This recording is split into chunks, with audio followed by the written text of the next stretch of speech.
村田に呼ばれて出かけた学園祭で、俺は一人途方に暮れていた。渋谷、人んちの学祭に来てまで黄昏てる場合じゃないだろ。村田、たまには全力で遊ぶとか騒ぐとかして憂さ晴らししないと。もともと君は思い詰めやすいタイプだけど、ここのところの落ち込みぶりは尋常じゃない。それは野球の季節が終わっちゃったから。じゃないだろ。2学期始まったからこっち何をしてても上の空だ。草野球の練習にも気合が入ってないし、かと思えば切羽詰まった目で池とか噴水とか凝視してるし。それはそう、この夏休み海から流された異世界でとてもショックな出来事があって、それなのに俺は何も納得できないままのこのこ地球に戻ってきてしまっていたんだ。ミコさんに聞いたよ。自宅の便器に片足突っ込んでたこともあるって。それは頭を入れるのに抵抗があったからで。てか、うちのおふくろを名前で呼ぶのやめてくんない？渋谷、あっちのことが気にかかるのはわかるけど、うまく折り合いをつけないと。どうせ今日も学祭見学を口実にスタート地点になりそうな場所を探しに来たんだろ。悪かったよ。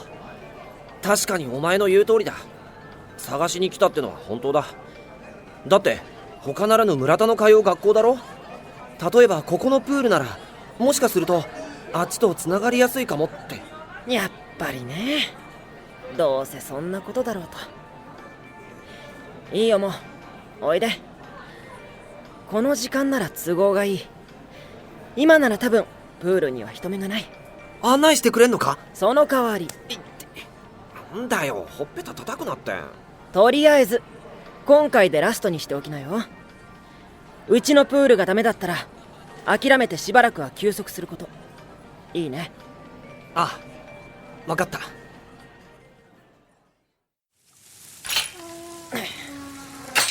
うわ、すげえ。さすがお金持ち私立。この季節にまだ綺麗な水が張ってある。ああ、これね。この後の特別演目でうちの理事長と校長と副校長が男子シンクロを披露する予定だからじゃないかな。それってつまりウォーターオールドボーイズかな。うわ、ご老体がこんな秋口にそんな無茶して大丈夫なのかよ。理事長が男子シンクロ発祥の高校出身なんだって。ほら、上着貸して。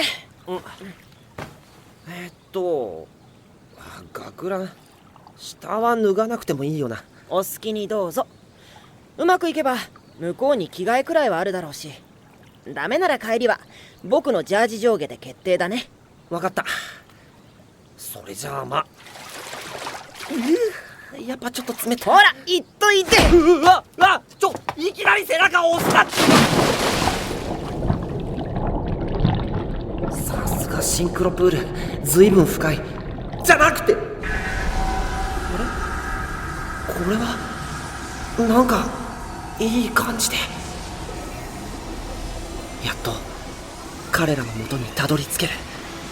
多分きっと。角川書店スペシャルドラマ CD、 高林智原作、今日から魔王星鎖国デラックス往路。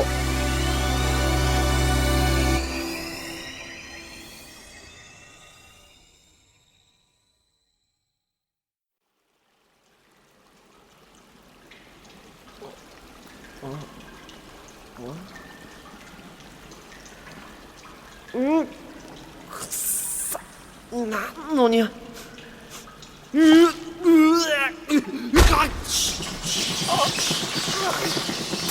後ろ頭ぶつけた。なんだよここ、真っ暗。下水道ってことはプールじゃないよな。あ、やった、俺ついに戻ってきた。誰？ああ、まさか村田？お前も一緒に流されてたの？なんだよその声。ああ、まさかここの臭い匂いにやられちゃった。大丈夫かよ。おい、しっかりしろ。ほら起こしてやるから。これ足？どうしたのお前。なんでズボン脱いでんの？うわ、村田マジ具合悪いんだな。よし、俺が助けてやるから。頑張れ。今助けてやるから。死ぬんじゃないぞ。向こうに光が見える。出口かな。どこだ、ユーリ。ボルフラム。陛下、今すぐおそばに参ります。思い起こせば陛下に初めてお会いしたのは国境近くの村でした。あの日から私はすっかり陛下の虜に。かませえぞ牛太。天然漫才だ。やっぱ俺新魔国に帰ってきたんだな。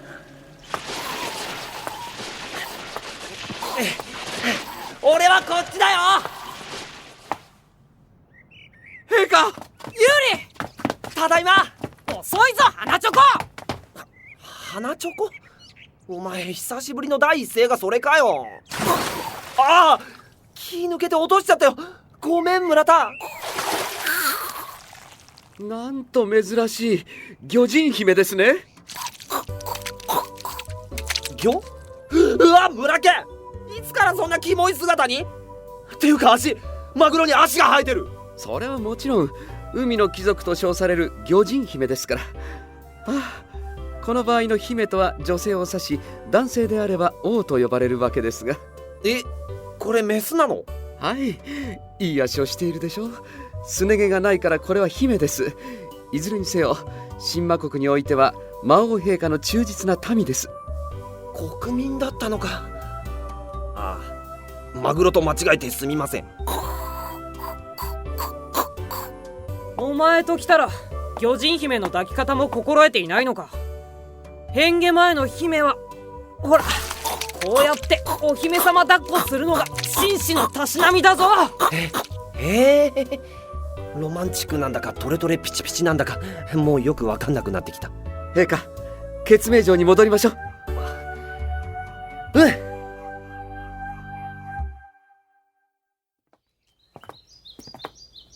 城の中は落ち着くな。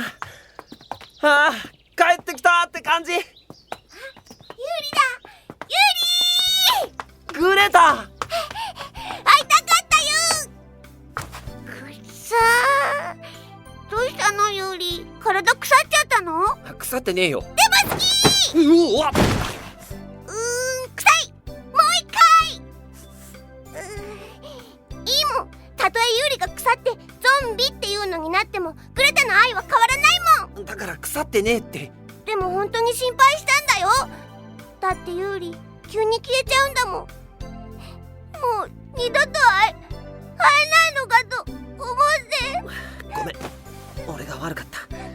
本当にごめんな。ユーリが元気ならいいの。ちゃんとこうやって帰ってきてくれたら。でもね、本当はグレタいつも思うんだよ。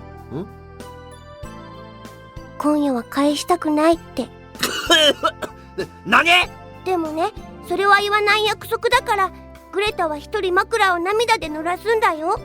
ってお前かボルフ。グレタに変な入れ知恵してんのは。それがどうしたこのヘナチョコ。親指突き出してグッジョブじゃねえだろ。違う、これはもう一押しの合図だ。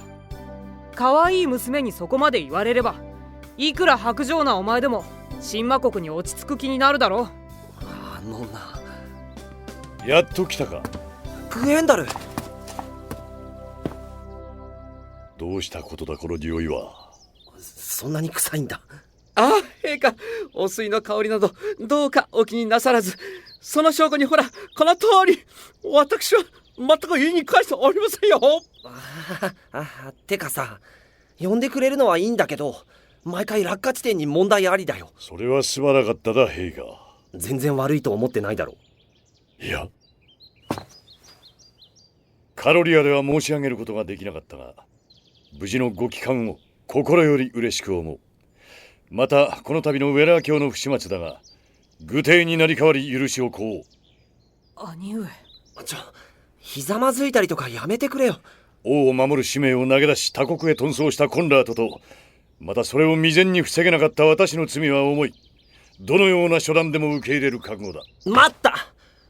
俺あんたに責任があるなんて思ってないし、コンラッドのことだって仕方ないよ。転職したいって言うなら俺にそれを止める権利なんてない。ほら、職業選択の自由っていうか。しかし。たく、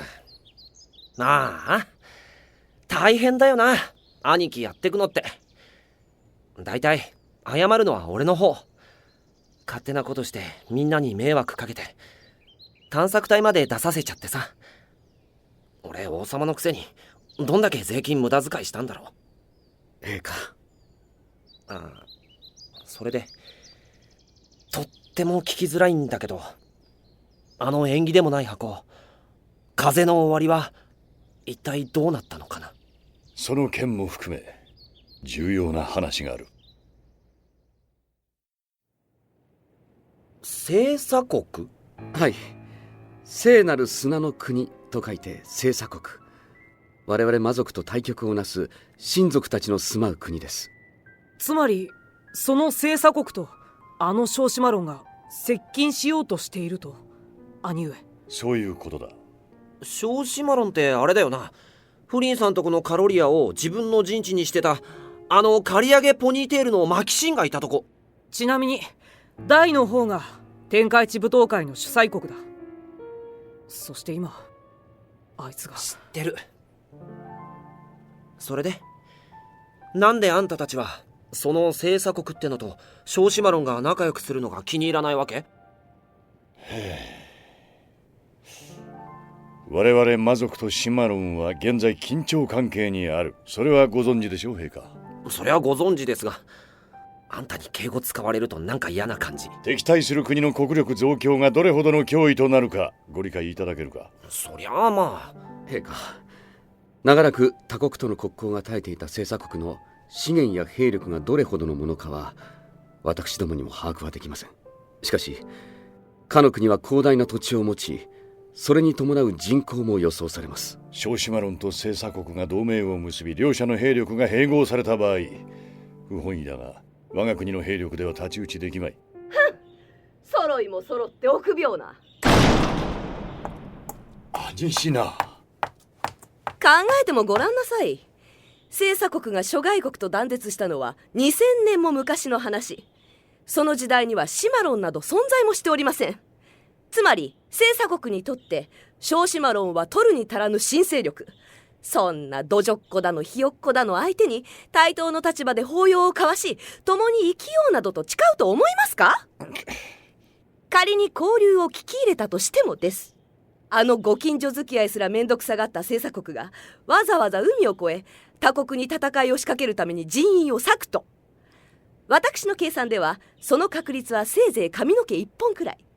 こんなに低い数字に踊らされてやれ脅威だ戦争だと騒ぐのは愚か者のすることです。まったく、これだから男は使い物にならないというのですよ。兄品さんってちょっといいよな。命が欲しいならそれだけはやめておけ。眼首揃えて悲嘆にくれるくらいなら使者を小島論に派遣して情報の真偽を確認するのが先でしょう。なるほど。フォン・カーベルニコフ卿の意見ももっともだ。陛下はどう思われる？ニョキに計らえ。結構。では誰を生かせるかだが。兄上、僕が。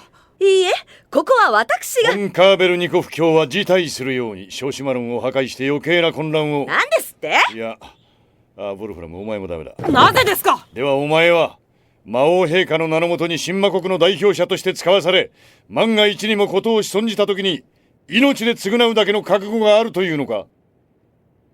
王に忠誠を誓った日からその覚悟はとうにできています。王って誰だ？あ、俺だ。そうだよ、俺なんだよ。はい俺が直接小島論を見てきます。やめません。合ってるだろ。なんでだよ。国の存続に関わる重要な問題なんだろ。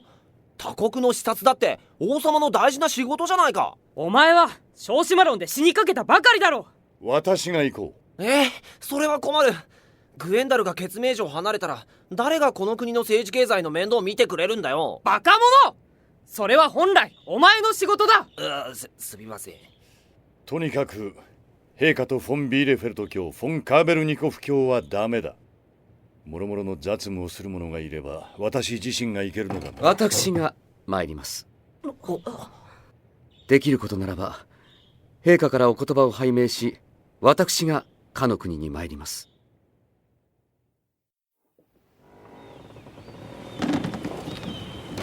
だからフルーツの箱に隠れるのはやめようって言ったのに。うるさいぞユーリ。お前の言う通り魚の箱にしていたら今頃生臭さで窒息。ボル、吐くなここで吐くな。もう船酔いするやつがついてくんだよな。お前一人で無茶をさせられるか。ちょっとね、やめとく。もう荷物に混じってこっそり船に乗り込むのは我ながらいいアイデアだと思ったんだけど。まずいぞ、誰か来た。僕はもう見つかってもいいような気が来たぞ。どうせ陸を離れて久しいと。今さら戻されもしない。バカ、俺たち密航中なんだぞ。見つかったら海に放り込まれるかもだろ。王とその婚約者をか。そんな勇気のある者がいるものか。いや、問題はギュンターだよ。あの出発前の挨拶を見ただろ。たとえこれが今生の別れとなりましても、私はあの危険な地へと赴くつもりでございます。陛下、その聡明な漆黒の瞳にもう二度とお会いできないかと思った。ありゃ今回の任務をよっぽど危険なものだって思い込んでるよ。そんな状態のギュンターに見つかったら絶対同行させてもらえない。まあ確かに小島論に危険がないとは言わないが、ギュンターは魔王の特使として正式に訪問するんだぞ。そうそうひどい目に遭うわけがない。だよな、俺もそう思う。それにしても箱の中って狭いな。ああ、こう狭いと毒女アニシナみたいな気分になる。なんで？知らないのか？第3巻、あるカバンの修理にカバン職人が蓋を開けると毒女がみっしりと詰まっていて、ほうという有名な場面があるんだ。ごめん、知らない。読むなら持ってるぞ。ほら、あれ、ずいぶん小さい本だな。文庫？毒女シリーズって原書はハードカバーなんじゃん。量産型だ。量産型アニシナ。しまった、見つかったか。いきなり眩しい。あれ、なんでこんなところに陛下と国家が？ダカスコス。はい。それにしても驚いたよ。ダカスコスが同じ船に乗ってるなんて。この海のお友達号のサイズモア船長と知り合いか？いえ、偶然厨房係の募集がありましたんで、ギュンター閣下も乗り込まれているって話ですし、ちょうどいいかなと。なるほどね。で、ボルフラム？なんだあれは。月の光で見えるだろ。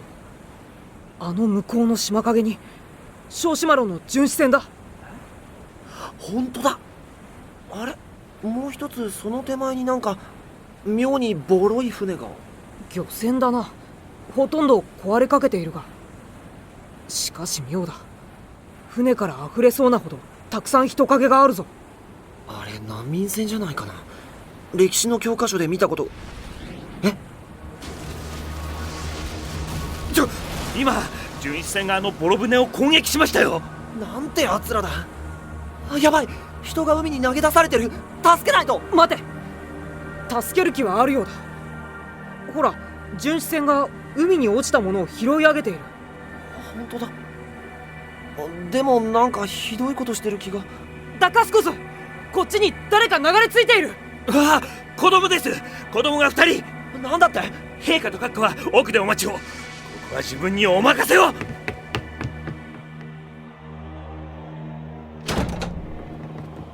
ダッキーちゃん、あの子たちはどうなった？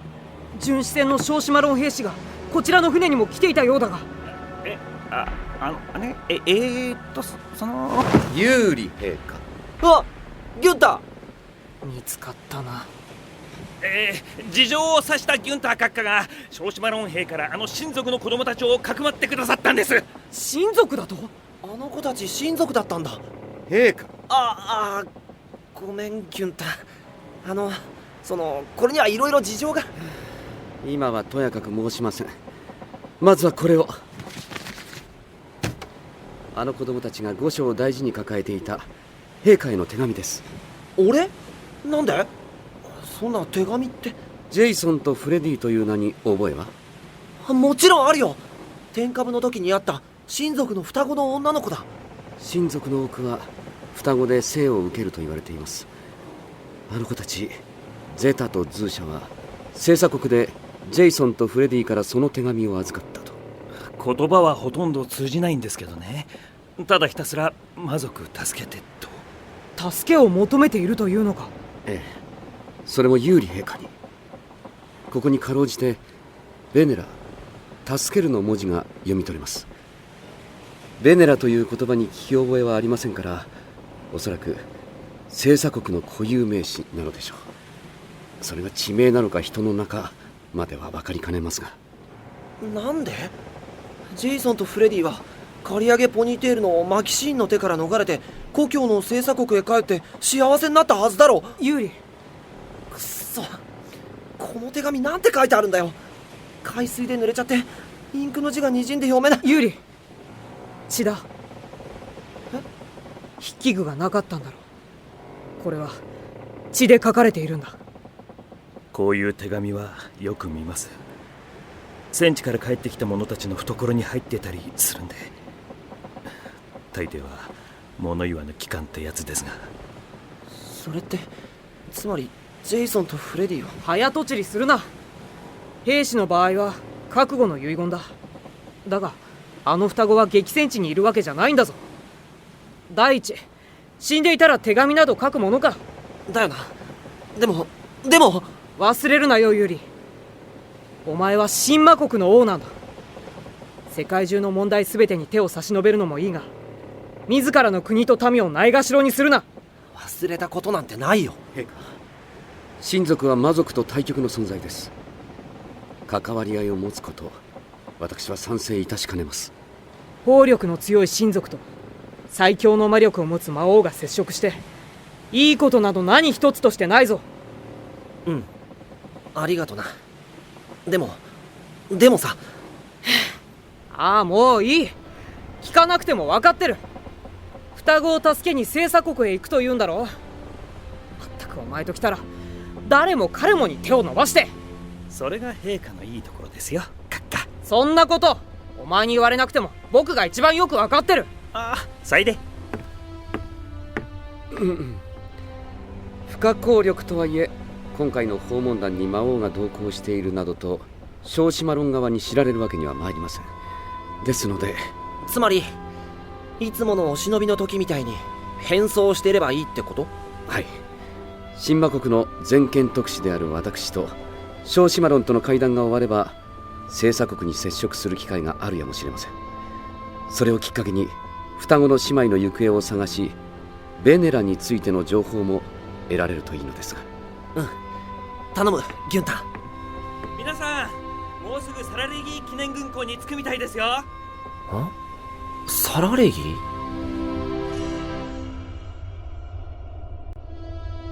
小島論に上陸した俺たち魔族一行は海の玄関口サラレギー記念軍港から首都サラレギーに向かって大移動を開始することになった。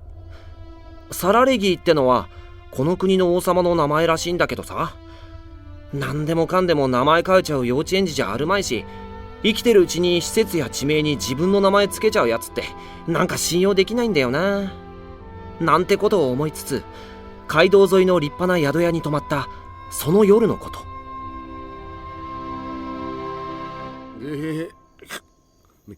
ベガ、一人歩きはくれぐれもお気をつけて。大丈夫。風呂行ってくるだけだから。いや、ボルラム、ちゃんと洗面器顔に持ってけって。やれやれ。ギュンターもボルフラムも大変だな。下手に魔力強いと人間の土地にいるだけで法力酔いでゲロゲロだもん。で、肝心の風呂はと。あったあった。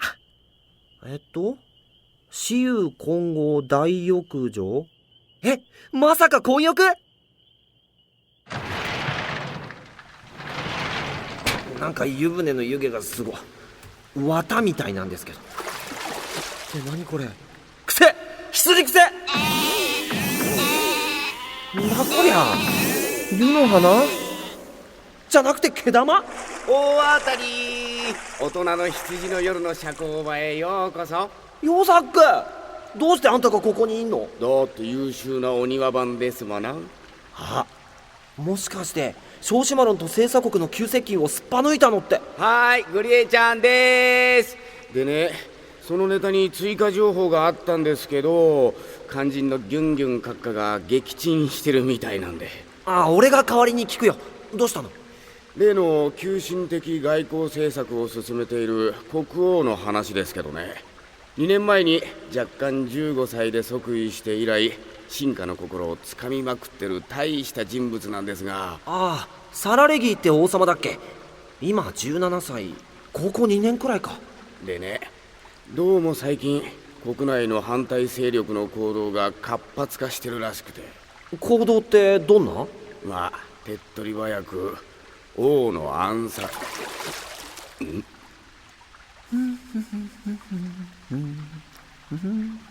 うわ、やった、美人女の子、すげえ恋欲万歳。おっちゃん。よせグリエちゃん、あんたの股間隠しのタオル俺の頭にかぶせるなんて。風呂はいいね。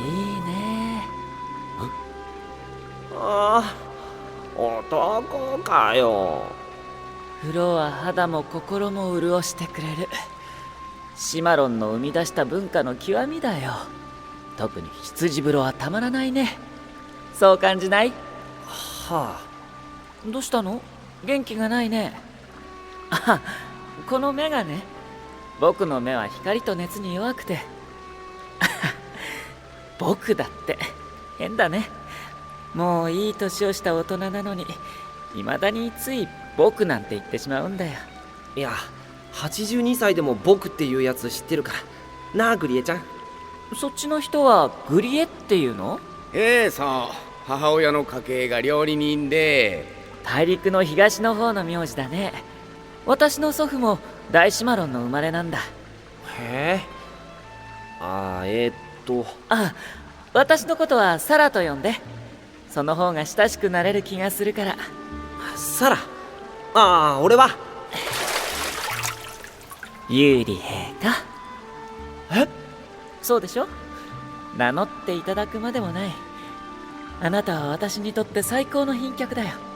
まさか我が小シマロンをご訪問くださるとは、つい先日まで思いもしなかった。サラレギ？そう。俺の名前を？知らないものはないさ。総国の魔王陛下。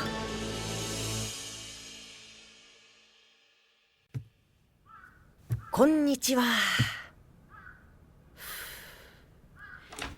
お邪魔します。待てよ。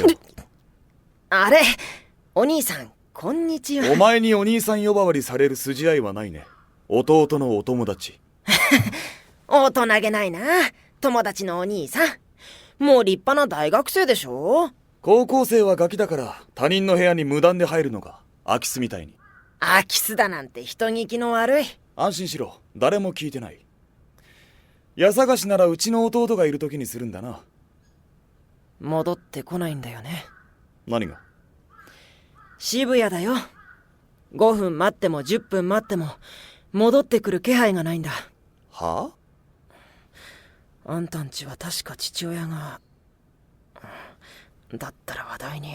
なんだって？するわけないよな。自分が魔王だなんて。魔王そんなものを信じる奴がボブ以外にいるとは驚きだ。何？今なんて言った？ボブと知り合いなのか？おい！連絡を取ってくれ。非常事態なんだ。彼の助けが欲しい。待てなんだいきなり。だいたいユウちゃんはどうした？それがはっきりするまでお前の手助けなんか。本当に聞きたい。知らない方がいいかもしれないよ。兄弟のことを聞きたくない人間がいるか？ブラコン。喋ったらボブに連絡してくれるね。考えないでもない。なんでもうバレちゃってるんですか？ごめんギュンタ、あっちのが一枚上手だった。このヘナチョコが。ユーリ陛下、おはよう。おはようサラレギー陛下。朝食をご一緒できるなんて嬉しいよ。さあ入って中で話そう。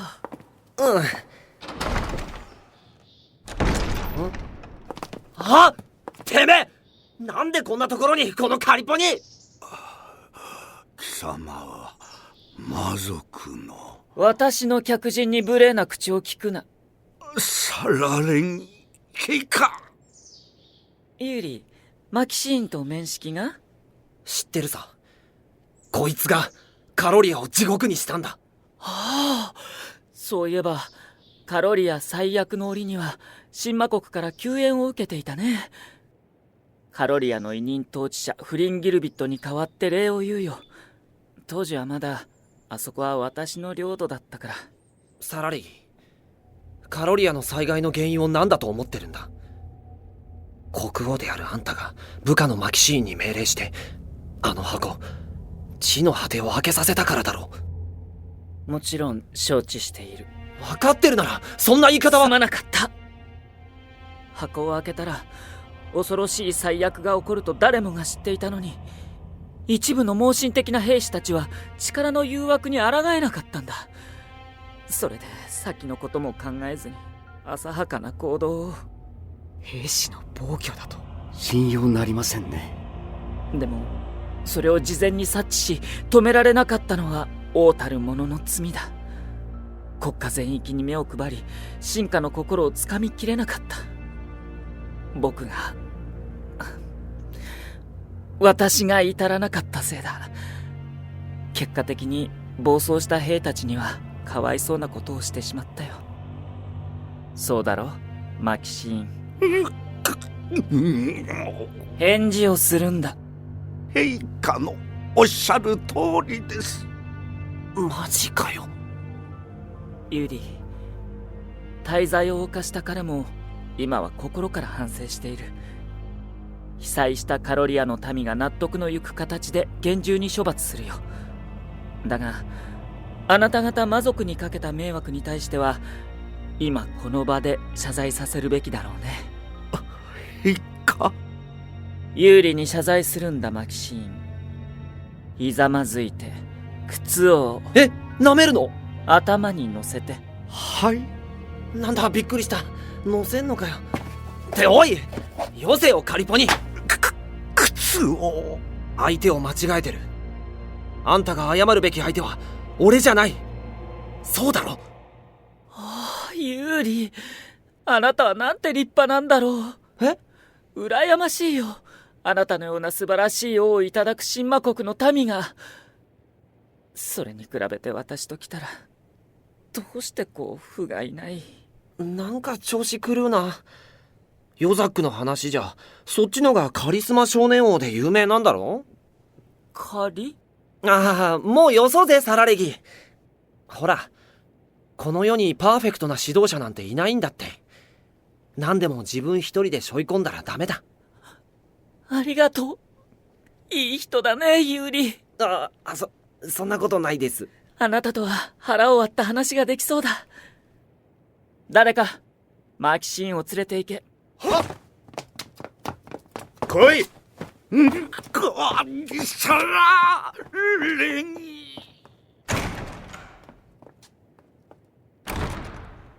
ユーリ、時間がないから手短に言うよ。私は2日後にはサラリギー軍港からこの国を発つ。へえ、ってどこ行くの？星鎖国。手回しのいいことですね。あなたの知りたかったことはこれでしょ？我々は星鎖国との国交を望んでいる。だから行くんだ。なんなら一緒に行くかい？行きましょう。ってそんな、いくらなんでもそりゃずうずうしすぎる。私は構わないよ。そう、当然構わ。サラレギ、マジで？本当はユーリだけを招待するつもりだったけれど、どうしてもというならそちらの2人の乗船も許可しよう。サラ、君ってなんていいやつなんだ。あなたほどではないよ、ユーリ。いや、そんな。なんか外が騒がしく。どういうことだ？ここの警備はどうなっている？コンラート。おや、誰かと思えばベラール殿下の新しいお気に入り。貴様、何者だ？構わないよ。彼は大シマロンの使者だ。宿の正面ではまだ交戦中だ。どうなっているんだ、小島ロン王。なんだこのありさまは。あの連中は一体誰だ？見ての通りだよ、ウエラー卿。内乱だ。とても小規模な。彼らは私の外交政策に反対して過激な手段で出港を妨害している。サラ、知って？ではサラレギー陛下、あなたは内乱を打ち捨てて国を離れると？使者殿よ、お気になさらず。今日の放棄はとうに予測済みです。むしろあぶり出せずにいた反乱分子を一思いに処分できる良い機会。我々を巻き込んだな、小島論王。戦況が落ち着いたらここを出よう。隠し通路があるんだ。私も同行する。それもベラール2世殿下の指示？行き過ぎた動きが予想される場合、大シマロンは小シマロンを監督する義務がある。やれやれ。ユーリ、しっかりしろ。顔色が悪い。ごめん、平気だ。ちょっとクラッと。ユーリ、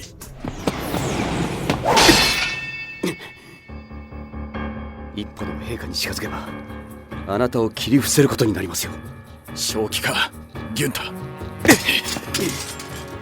あなたが反対派の手先でないとどうして言い切れます？もしくは大シマロンが魔王陛下のお命を狙って放った刺客かも。俺はここに神魔国の使節団がいたことさえ知らなかった。国を裏切った男の言葉など信じられるものですか？やめろ、やめさせてくれよ、ボルフラム。怪我なんかしたら。誰が怪我するって？どっちもだ。でもギュンターは剣なんてめったに。もし本気で勝負したら互角か。危ないのはコンラートかも。大シマロンのこんな服を着させるために全てを教えたわけではありません。では何のために兵を育てた？戦場で華々しく死なせるためか？私はずっと生きて国家に、神王とその代行者たる魔王陛下に最後まで忠実にお仕えする者をと。多くの者が望む通りになっただろう。あまり欲張るな。なぜです。私は陛下の剣となり盾となる道をあなたに示したはずなのに。コンラート、あなたは魔王の身元にいればいい。その言葉は教官殿、あなたにそのまま返そう。誰よりも誠実な者にこそふさわしい。そこまでだ。ユーリ、もう気が済んだだろ。やめてくれ、ウェラー卿。陛下、私ごときかばっていただく必要はございません。余計な口を挟むな。ですが、切り合いのただ中に飛び込むなど、なんという危険なことを。てめえから始めといて俺に偉そうに説教するな、ギュンター。100をとっくに超えてるくせに大人げないぞ。大体ここをどこだと思ってる？両国トップの会談の場だろ。はい、申し訳ございません、陛下。大シマロンの使者の方には俺の部下がとんだ無礼を働いた。心苦しく思っている。いえ、ほんの戯れです。どうぞお気になさらず。大変興味深いね。師弟の間に何が起きたのかは知らないが、ただせっかくできた友人を巻き込まないでほしいな。さあユーリ、脱出するよ。それぞれに複雑な思いを抱えたまま宿屋の地下通路を抜けた俺たちは星鎖国行きの船が待つサラレギー軍港へと向かった。その時はまだあんなことが起こるとも知らずに。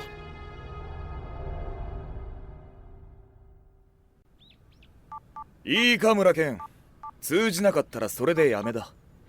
ボブが日本国内にいなけりゃ携帯なんてどうせ繋がんないんだから。分かってる。どうした勝利、こんな時間に。ボブ、一体どこにいるんだ。商店街だな。今サンバカーニバルの真っ最中だ。ケンケンクンケンケンケクンケンケンクンケンケンケクン何やってんだよ。っていうかあんたの行動範囲はどうなってんだ。ねえ、ボブ出た。あのさ、実は今ここに村田ってガキが来てるんだけど。村田、誰だ。貸して。ボブ、アンリだ。アンリレジャン。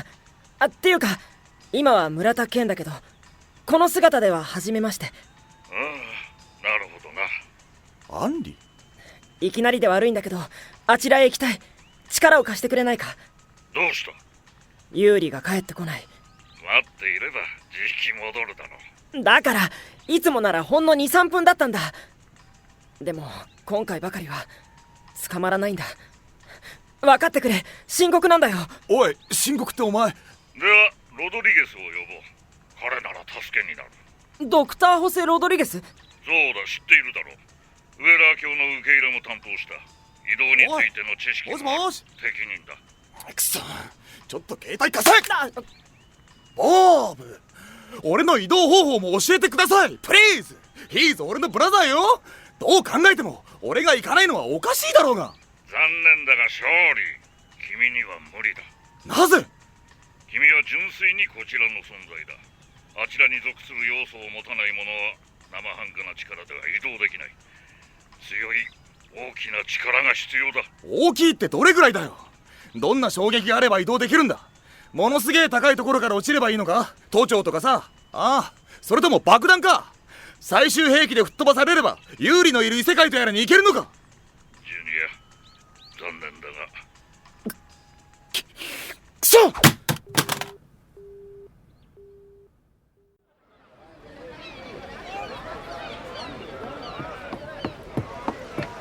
そろそろ出港だぞユーリ。ほら上着を持ってきた。ああ、俺はいいや。さっきさらにほらこの青いマントを借りたから。お前が求めたのか。いや、サラが気使ってくれて。これ頭からかぶれば風よけ日よけになるって。いやボルフ、匂い嗅ぐのはどうよ。これは僕が着る。なんで。ああ、まあいっか。俺より紫外線に弱そうだもんな。ほらせっかくの色白だし頭からかぶっとけよ。よいしょっと。すっげえ青いてるてる坊主。何を笑ってる。だってやたらかわいや天気に恵まれそうだなと思って。それにしてもこの金鮭号とやらは悪趣味だな。星鎖国への献上品を乗せたあの隣の木彫りの熊と鮭号の方がよっぽどマシだ。サラご自慢の船なんだからあんまり悪口言うなよ。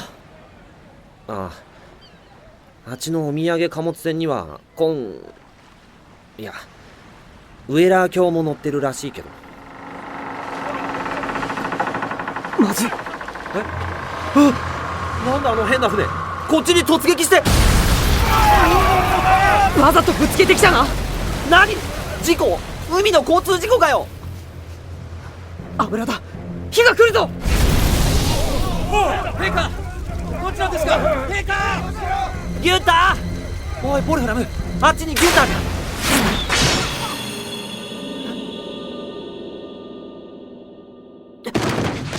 ポルフラム、なんか胸にそんな。どうしよう、どうしたら。ユーリ、お前が出していいか。やだ、嘘だろ。よしてくれよ、こんな冗談。誰か医者を。誰か。マキシー。なぜその回答を王以外の者が。まさかお前がボルフラムを。よくも許さない。ライジェル・ワイズ・マキシー、小シマロン王への腹いせに兵を率いて内乱を起こすとは、なんたる愚行。なんだお前は。しかも本日、世の怒りはマキシマム。エネルギー充填 120% の大技をしかとその身で受け止めるがよいか。殴った。やめろ。人間の土地でやたらに魔術を使うんじゃない。なんとプートやら、お主死んだのではなかったのか。結婚もしてないのに死んでたまるか。衝撃で息が詰まっただけだ。しかし胸に矢を受けてピンピンしておるとは。違う。見ろ、この本だ。懐に入れた毒女に命を救われた。なるほど。あっぱれな量産型。なんと悪運が強う。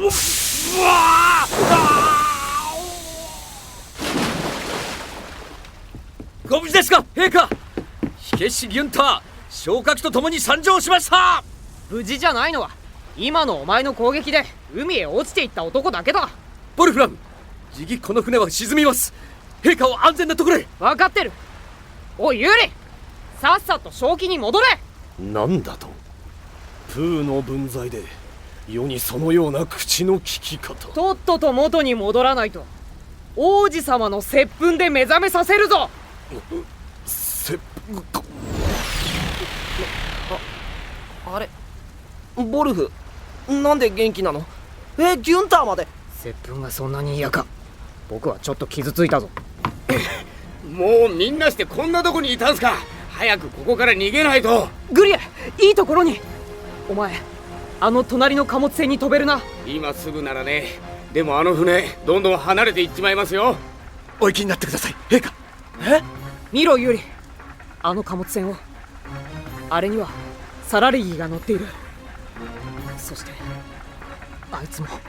今を逃せば星鎖国に渡る好機はございません。でもそんな。私たちは大丈夫です。いいから行け。そして必ず無事に帰ってこい。グリエ。はいよ、ユーリを。承知しやした。じゃあ陛下、ちょっと失礼しますよ。ロープ？何？うわ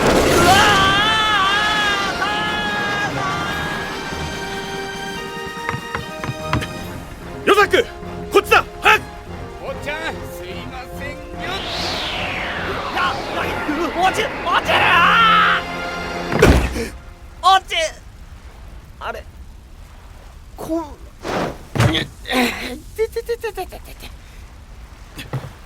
お怪我は？ないよ。それはよかった。で、結局サラの金鮭号は反乱勢力の奇襲を受けて沈没。俺たちはお土産貨物船の方で星鎖国に向かうことになった。ユーリ、私はこの先一体どうしたら。予想外の連続だけど、まあなんとかなるって。ああ、それ以上に恐ろしいことがあるよ。今度は何？ごめんなさい。私は危うくあなたを死なせてしまうところだった。あなたが、いや、あなたのご友人が矢で狙われたのは私が上着を貸したせいだ。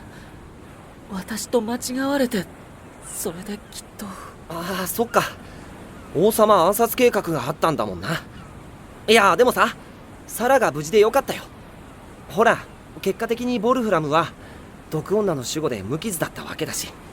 本当に心が広いんだね、ユーリ。ありがとう。ねえ、あなたに何か私の持っている装飾品で。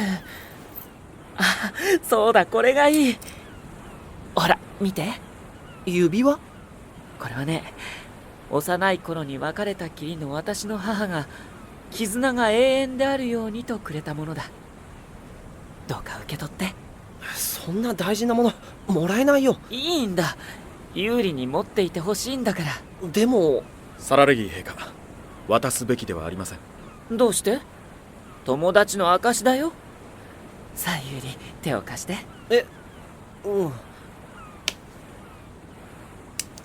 いて小指でないとダメだね。私と違って勇敢そうな手だから。そんなことないよ。なんかこの指輪。ユリ、この騒動の償いに私はあなたを星鎖国まで無事に送り届けることを誓うよ。ねえ、ウエラ卿。はい。小シマロンにとって大シマロンは親のようなもの。使者のあなたは監督の役目を担い、同時に小シマロンを守る義務がある。そうだね。ええ。もしこの身に危険が降りかかるようなことがあったら、私を守ってくれる？サラ。お守りいたしましょう。私の力の及ぶ限り。おう、待たせたな。ほらよ、ご希望の品だ。フォンクライスト卿ギーゼラ殿。ありがとう。父に代わって礼を言います。ギーゼラ、なぜアーダルベルトがここにいる？あら、ひどい暴力酔いなのにもう起き上がって大丈夫なんですか？当然だ。いつまでも船の奥でぶっ倒れているギュンターと一緒にするな。しかもなんだ、この床に転がった薄汚い毛布の塊。動いた。あ、この男、こいつが僕たちを弓で狙わせたんじゃねえ。貴様、あの時の魔族。マキシンは今回の反乱の首謀者だ。そこの軍曹殿に頼まれて小シマロンの監獄からちっと拝借してきたのさ。ウォルフラム閣下が持ち帰った矢羽から分かったことがあります。あの一撃を放ったのはキーナン、神魔国一の弓の使い手でした。ですがまんまとキーナンに逃げられた今、あなたに真実を聞くより他に方法がありません。ねえマキシーンさん、あなた方小シマロン軍内部の反乱分子はなぜ私たちの陛下に矢を放ったのですか？バカめ、誰が話すか。バカだと？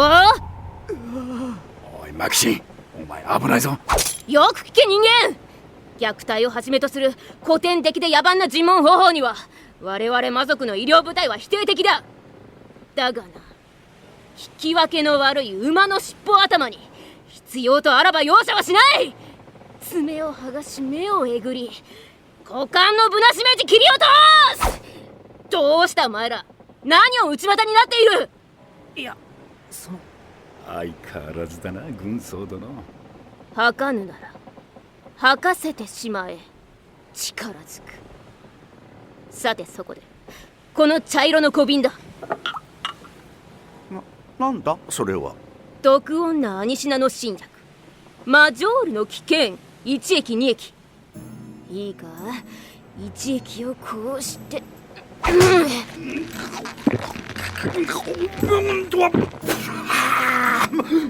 ずい。もう一杯。おいマキシンよ。次に2液をすかさず飲ませるとは。ちょっと待てギーゼラ、混ぜるな、危険だ。何ですって？ここにアニシナの取説がある。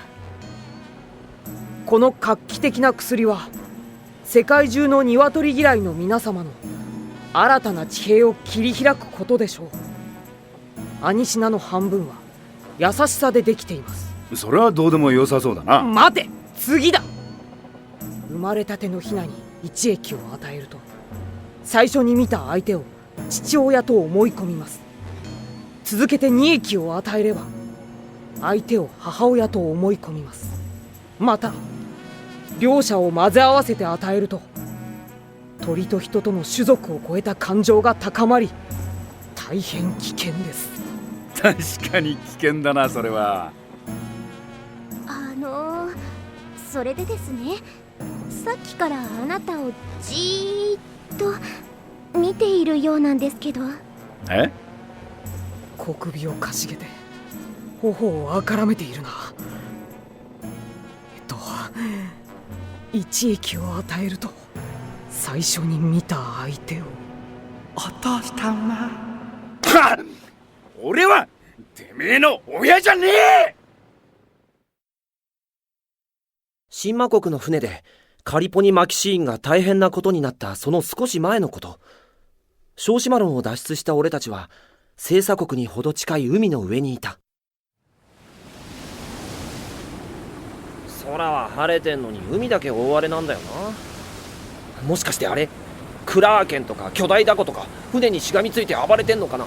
違いますって坊ちゃん。ほらサラレギ陛下も言ってたでしょ。この辺には天然の防壁とも呼べる特殊な海流があるんだって。なあヨザック、俺はこれから嘘をつこうと思う。なんですか急に。急じゃないよ、ずっと考えてた。あんたも見ただろ。この船には星砂国から逃げてきたはずの親族の難民が詰め込まれてるんだよ。売り物にならない商品価値のない奴隷を星砂国に戻すんですよね。そういう言い方やめろよ。小シマロンがやってることは人身売買だぞ。そんなの常識的に考えておかしすぎるだろ。まあね、俺も同情しますよ。生まれ故郷を逃げ出さなきゃならないなんてよっぽどの事情があるんでしょう。それを無理やり連れ戻されたらこれからどんな目に遭うか。どんな目って？見せしめに厳しい処罰を受けるでしょう。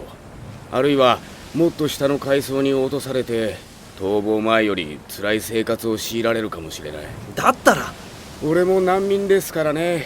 シマロンを追われ命からがら神魔国へ流れ着いた。だから協力しますって。一体どんな嘘をつく気なんです？この船を星砂国に到着させたくないんだ。親族の難民の皆さんにはこのままどこか別の安全な場所へ逃げてもらいたい。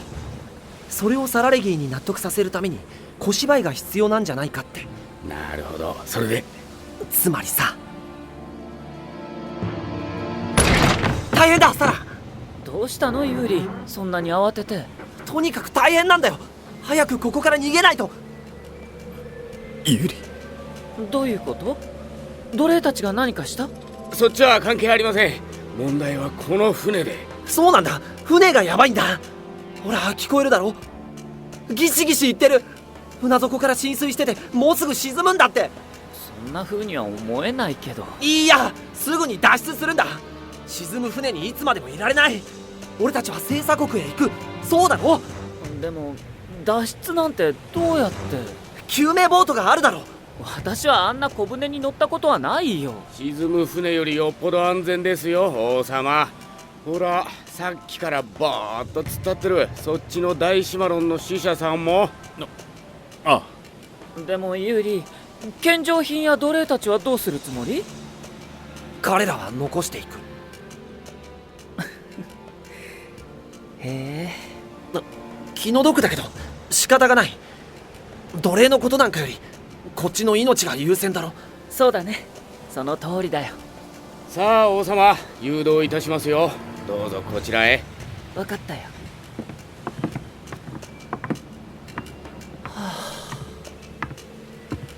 お上手でした。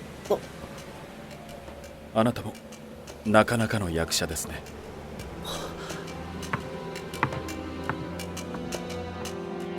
彼はこの芝居に気づいている。いつサラレギーに告げ口されるかわからない。用心しないとダメだ。そう、ウェラー卿コンラートは敵だ。